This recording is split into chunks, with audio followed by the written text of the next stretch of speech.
I can pet a cat. But hearing people won't have any communication with me. They just take off.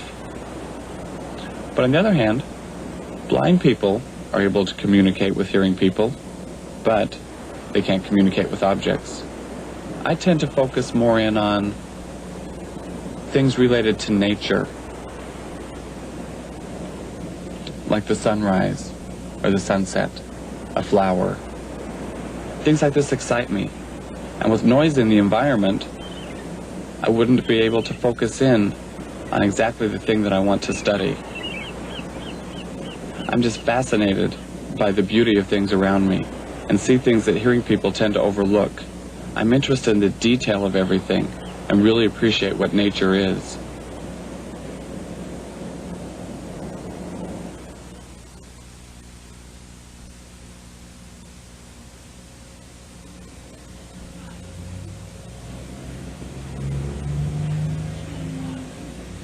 Here you'll notice this is my biggest painting, and the reason this is biggest is because it represents the ear.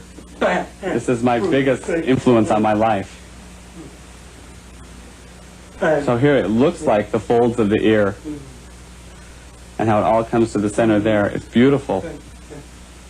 And down here, it's like someone who's just snipped it off, cut it off, severed it in a way, so you can't hear. So it just comes down to an abrupt end. All this, everything comes into it, but goes nowhere. It's like it's dead.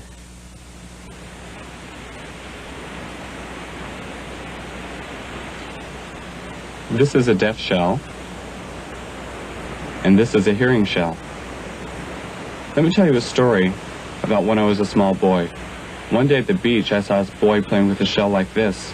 He had it up to his ear and was listening to it, and I thought, hey, I'd like to do something like he's doing. So, looked around and spotted a shell myself, picked it up and put it up to my ear and listened to it.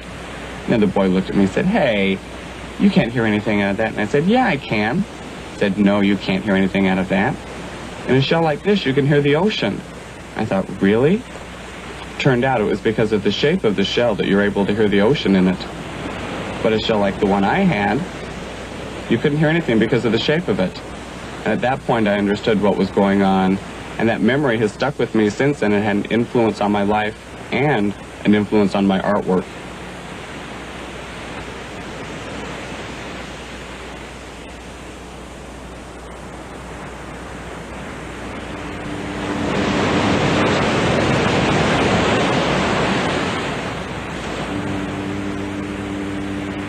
I was fascinated with the Titanic.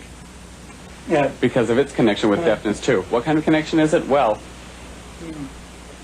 it happened that this ship hit the iceberg and was beginning to sink, and it was floundering, so they signaled for help, and they saw a boat about 20 miles. They knew there was a boat about 20 miles off, so they tried to telegraph to it. But the operator on the other end was off duty and asleep. And they couldn't get through, so they thought they would send up the signal flares. So they sent them up, and they exploded in the air, and still nothing happened. So they sent it about 8 times. And the boat didn't see it, or he did see it, but he thought nothing of it. He ignored it. And then the Titanic went and sank.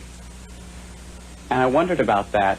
There was that other boat out there, so they decided to call him. Why wasn't there any communication? They didn't know that the Titanic had hit the iceberg and was sinking. And it's the same type of thing with deafness. People are continually asking for help, but we're being pushed aside, and we sink. And I object to that. We should be paying more attention to deaf people.